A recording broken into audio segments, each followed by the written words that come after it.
নমস্কার, আপনাদের জন্য নিয়ে এসেছি একটা নতুন রেসিপি। আমার ক্ষেত্রে নতুন, তো আপনাদের ক্ষেত্রে কেমন আমি বলতে পারবো না। তো সাদা মাটা একটা রেসিপি। কড়াইতে তেল ঢেলে দিয়েছি, এবার দেব পাঁচফোড়ন, আর দেব ধনে পাতা, আর দেব শুকনো লঙ্কা, জিরে কুচানো।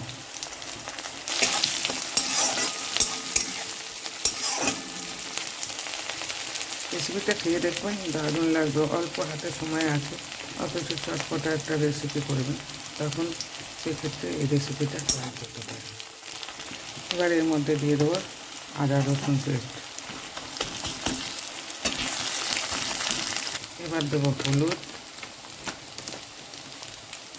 আর দেবো লবণ, আর দেবো সিদ্ধ করা আলু।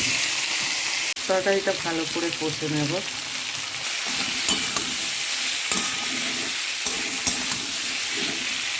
এবার এর মধ্যে দেবো সামান্য জল, বেশি দেবো না। ফুটে এসেছে, এবার এর মধ্যে দেবো টমেটো কুচানো। দিয়ে আমার আলু মাখা তরকারি। ভিডিওটা যদি ভালো লাগে please share, subscribe and comment করতে ভুলবেন না। ধন্যবাদ।